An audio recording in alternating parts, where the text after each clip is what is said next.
Ya en Castilla la Vieja, un rincón se me olvidaba. Zamora tiene por nombre Zamora la bien cercada. Así se refiere un viejo romance anónimo a Zamora, que emerge de una hermosa colina sobre el margen derecho del río Duero. Oh río, fundador de ciudades, sonando en todo menos en tu lecho, haz que tu ruido sea nuestro canto, nuestro taller de vida. Y si algún día la soledad, el mal olor o el desaliento asalta lo que bien has hecho tuyo, ponte como hoy en pie de guerra, guarda todas mis puertas y ventanas como tú has hecho siempre. Tú, a quien estoy oyendo igual que entonces. Tú, río de mi tierra. Tú, río duradero. En la parte más alta de Zamora se empina la hermosa catedral, que empezó a construirse en 1151, la cual integra una original combinación del estilo románico con la influencia bizantina de su magnífico cimborrio, compuesto por un tambor con 16 estrechos ventanales. En uno de sus altares está entronizada esta imagen de la Virgen María, conocida popularmente como la Virgen Calva, por lo despejado de su frente. Y llama especialmente la atención la sillería de su coro, artísticamente tallada.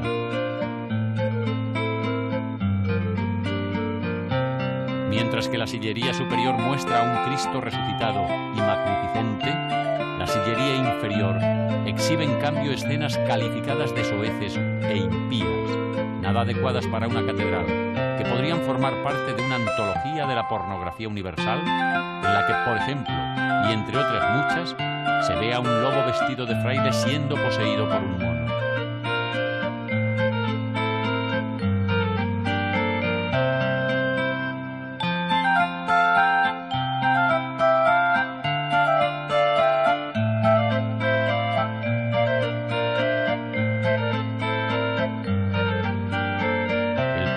Cristo de las Injurias, así como la tumba del canónigo Juan Grado, forman parte de las muchas piezas de arte que pueden admirarse en esta suntuosa catedral.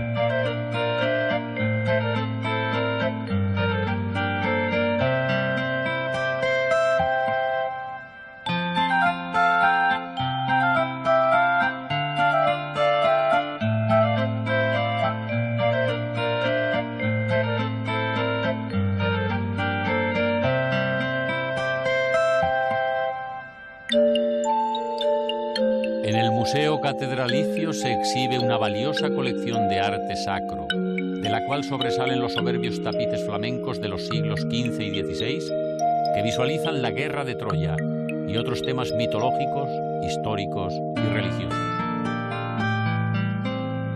La vieja Zamora, dijo en un discurso el Papa Pío XII, colocada como una atalaya a las orillas del Duero, con sus robustos y pesados murallones, con sus callejas tortuosas, con su maravillosa catedral románica, despierta en las almas el recuerdo de un tiempo cuyas glorias cantaron el romancero o las duras estrofas de los cantares de Gesta. Y es que Zamora, escenario de tantos episodios de la Castilla medieval, ostenta además el mérito de contribuir con ellos al esplendor literario de la lengua castellana a través del romancero, género popularizado por juglares que recogen gran parte la epopeya de estas tierras.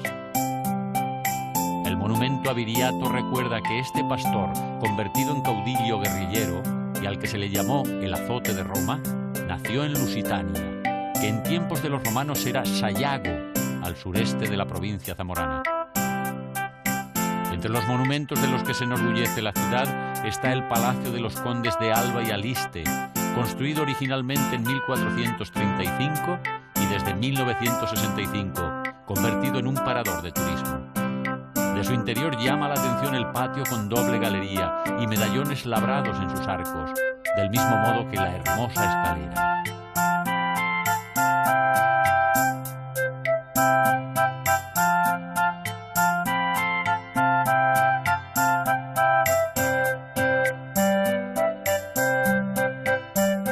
La Magdalena es una de las 15 iglesias que pueblan la ciudad de Zamora. En su interior puede verse la tumba románica de una dama desconocida. Dice la tradición que quien en esta iglesia no encuentre un obispo entre las tallas de motivos vegetales, nunca se casará. Pero la imagen del prelado es fácil de reconocer. Muy cerca, en la plaza de Santa Lucía, tenemos el palacio renacentista de los Momos, el cual fue erigido a finales del siglo XVI, y el monumento de otro zamorano ilustre, el dominico Diego Deza, obispo de la ciudad, quien residió desde 1486 en la corte de los Reyes Católicos, habiendo sido el intermediario entre Cristóbal Colón y la reina Isabel. En otro de los templos zamoranos, el de San Ildefonso, erigido en el siglo XI, está el panteón con las tumbas de San Ildefonso y San Atilano.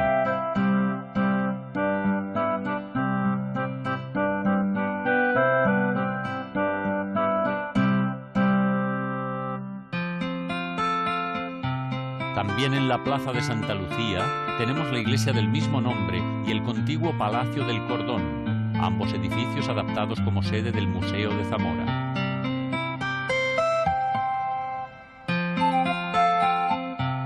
Zamora mantiene viva la memoria de sus personalidades literarias.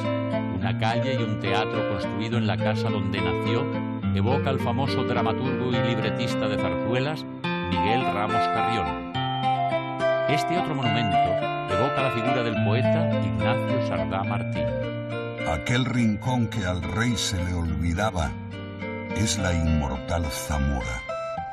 Con su rito le hacen cerco la roca y el granito, la muralla, el castillo, la alcazaba, puertas, cubos y torres donde izaba la su señal bermeja, con su grito de conquista y romance al infinito rojo de sol y gloria.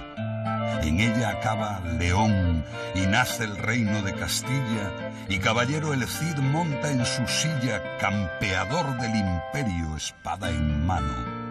Sigue sus pasos el Hebrel del Duero, y es su epopeya azul el romancero que imprime a España un sello zamorano. Fue en Zamora donde Rodrigo Díaz de Vivar, antes de ser el mío Cid, pasó parte de su infancia bajo la protección del rey Fernando I, compartiendo con sus hijos, especialmente con don Sancho y doña Urraca, las enseñanzas que éstos recibían de su tutor. Cuenta igualmente la tradición que don Rodrigo habitaba una casa con una torre mirando al Duero, hoy conocida como la Casa del Cid. Fue al pie de esta torre donde, según el romancero, doña Urraca le reprochó no haberse querido casar con ella.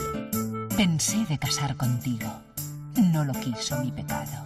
Casástete con Jimena, fija del conde Lozano. Dejaste fija del rey por tomarla de un vasallo.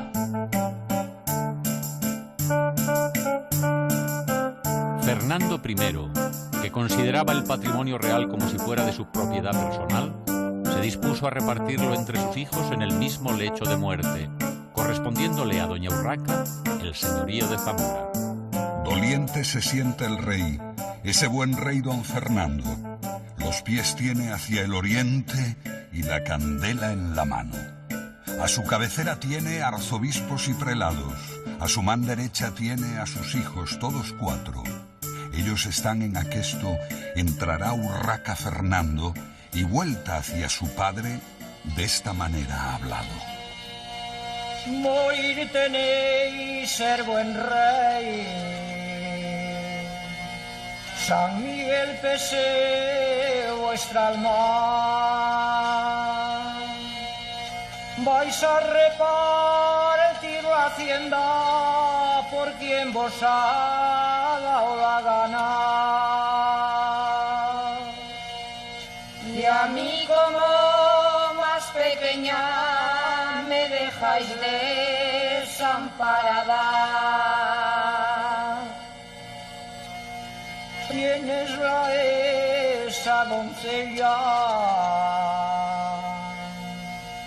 que ella tanto relata? Soy la vuestra hija, buen rey, la vuestra hija, doña Urraca. Sea reina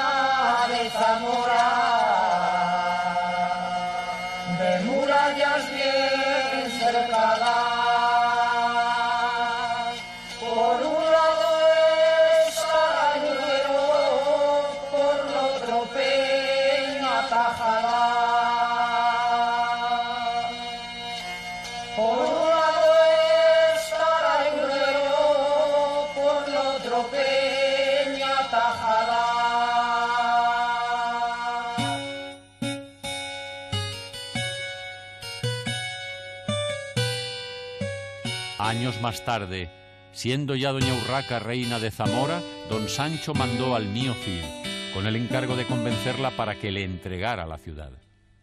Yo os ruego, don Rodrigo, como amigo de valía, que vayades a Zamora con la su mensajería, y a doña Urraca, mi hermana, decid que me dé esa villa.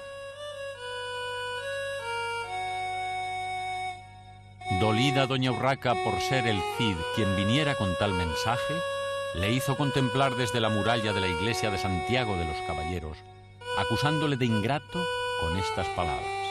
Afuera, afuera, Rodrigo, el soberbio castellano.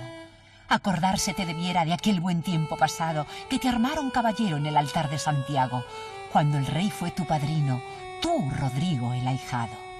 Mi padre te dio las armas, mi madre te dio el caballo, yo te calcé espuelas de oro, porque fueras más honrado.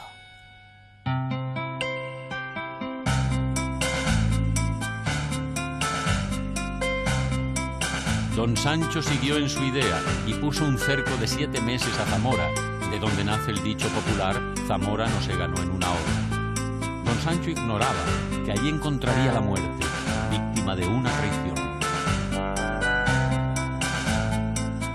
Sobre el muro de Zamora vide un caballero erguido.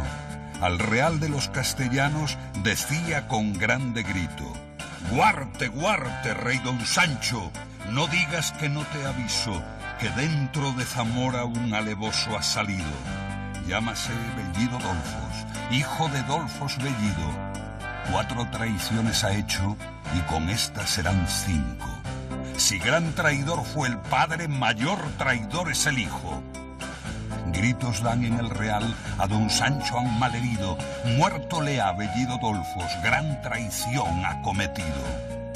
Des que le tuviera muerto, metióse por un postigo.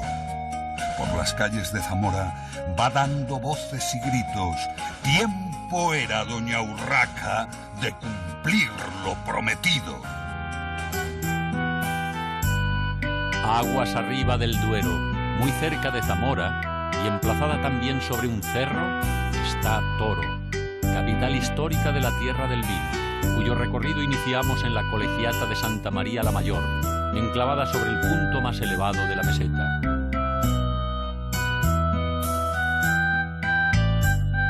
Su llamado Pórtico de la Gloria es un espléndido conjunto de figuras talladas en madera. Es este el monumento más importante de la ciudad, erigido entre los siglos XII y XIII por iniciativa de Alfonso VII, quien mandó a construir la basílica con inocultables pretensiones catedralicias.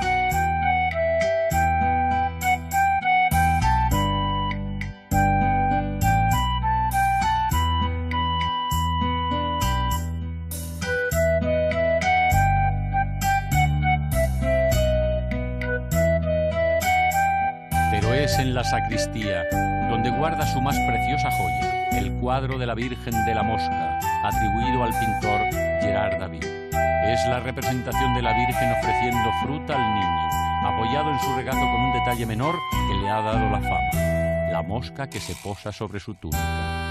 La acompañan María Magdalena, Santa Catalina de Alejandría y una figura masculina no identificada. Se dice que uno de los personajes del cuadro representa a Isabel la Católica.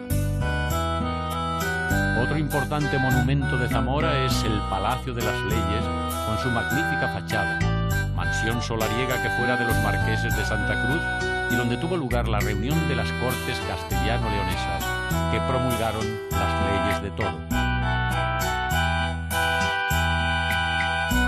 El convento de Santi Spíritus de las Hermanas Dominicas data del siglo XIV. Se trata de una combinación de estilos góticos y mudéjares, construido alrededor de un hermoso jardín.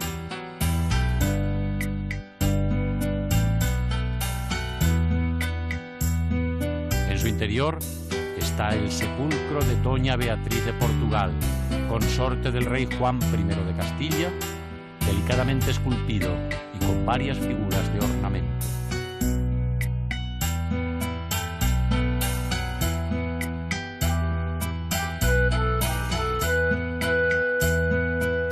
memoria de Carlos Latorre, actor toresano del siglo XIX, fue construido el teatro que lleva su nombre.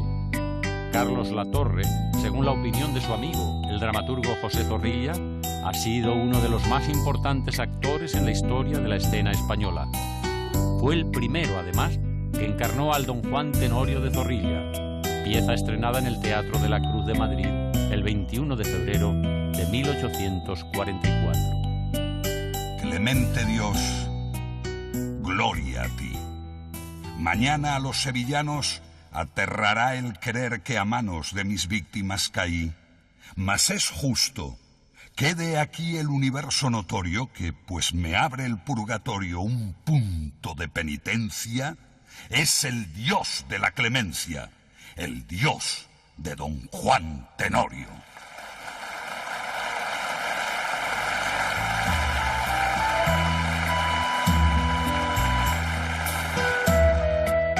Del mismo modo que el romancero recoge episodios de la vida zamorana, el folclore cantado, la música de juglares, se nutre desde hace siglos de las leyendas, costumbres y tradiciones de esta región. Para empezar a cantar hemos de pedir licencia, que si no nos llamarán cantadores sin vergüenza. Y te fuiste a estar con el novio y dejaste el pan en el horno, y cuando viniste ya estaba quemado, otra vez morena tendrás más cuidado. Y le echaba y le echaba y le echaba unas flores que la consolaban, y le echaba y le echaba y le echaba unas flores que la consolaban. En un punto próximo a donde se encuentran y funden sus aguas los ríos Duero y Tormes está Fermoselle. Romanos, visigodos y musulmanes ocuparon sucesivamente este primitivo solar celtibérico, hasta que en el siglo XI las tropas leonesas la incorporaron al antiguo reino y a finales de la Edad Media se convirtió en importante centro comercial entre Zamora, Salamanca y Portugal. Tiempos en los que todavía en estas tierras el naciente castellano se mezclaba con los dialectos de las regiones vecinas. Así, por ejemplo, la cercanía de la frontera portuguesa ha influido en el folclore zamorano de esta zona, al punto de que algunas coplas populares aún se cantan en portugués. O verdiño, meu verdiño, quen fose da tua maneira. O verdiño, meu verdiño, quen fose da tua maneira. Escorrega devagariño, apágame esta fogueira. Escorrega devagariño, apágame esta fogueira.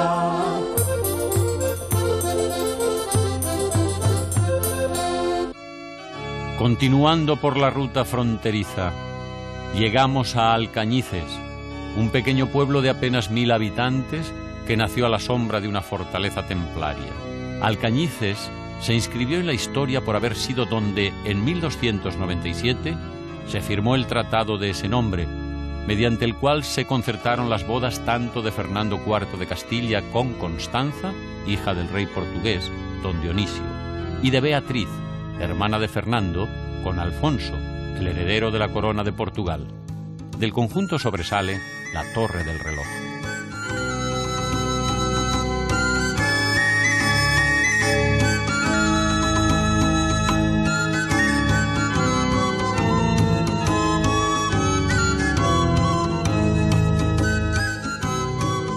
Muy cerca, la villa de Tábara, donde en 1884 naciera el poeta León Felipe. ¿Qué importa que la estrella esté remota y deshecha la rosa? Aún tendremos el brillo y el aroma.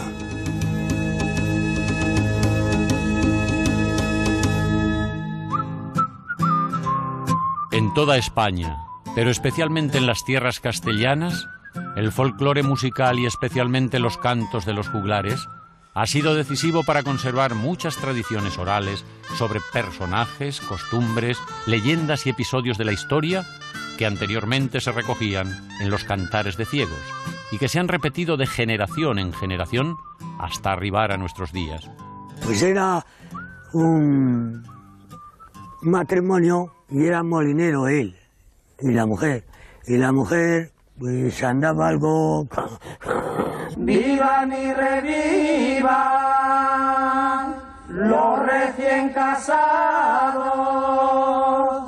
Vivan y revivan y todos vivamos. Que cenó la novia y a las 12 noches 12 estacazos de culo, 11 pellejos de vino, 10 fanigas de trigo, 9 jatos jaturos, 8 carneros carnudos, 7 capones capudos, 6 gallinas gallinares, 5 alares, 4 azares, 3 palomitas blancas, 2 tórtolas, una perdiz por ser tan bella. 12 estacazos de culo, 11 fanegas de trigo, 10 pellejos de vino, 9 jatos jaturos, 8 carneros cornudos, 7 capones capudos, 6 gallinas gallinares, 5 alzares, 4 alares, 3 tórtolas, 2 palomitas blancas y una perdiz muy linda.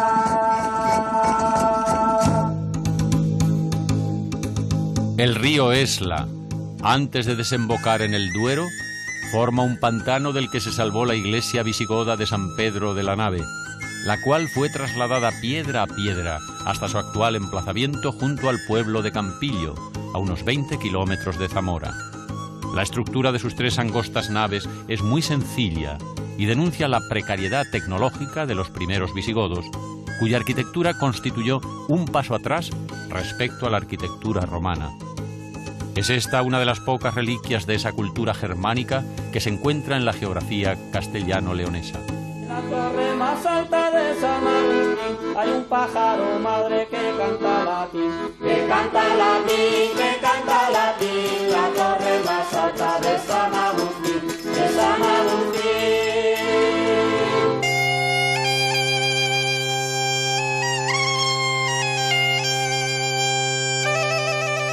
En la iglesia de Arcenillas, el castellano se vuelve imagen para contarnos la historia de Cristo a través de 14 formidables lienzos.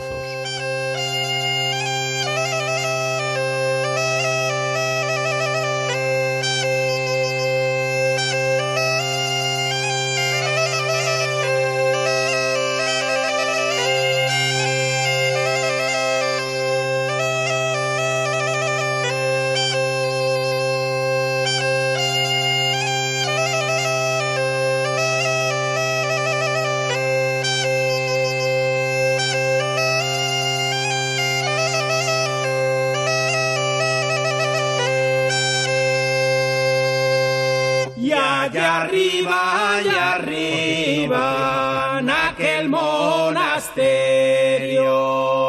se casó la niña con el caballero. Y en casa los novios a la puerta santa. Dios y los santos todos, y el que la misa canta.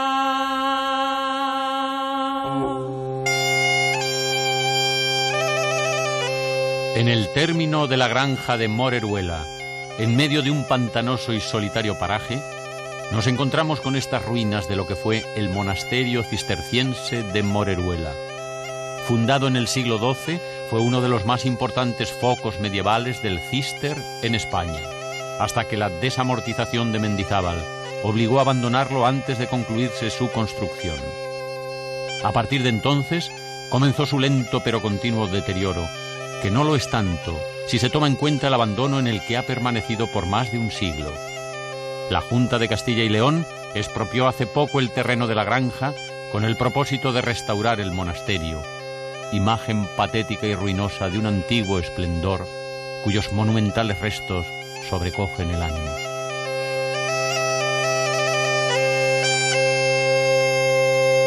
Ojos que te vieron ir por el camino Zamora, cuando te verán volver con la licencia a la gorra. Dejamos Zamora, tierra del vino, primoroso cofre que guarda celosamente sus leyendas y tradiciones, cuna de ilustres literatos que han enaltecido el idioma castellano a lo largo del tiempo.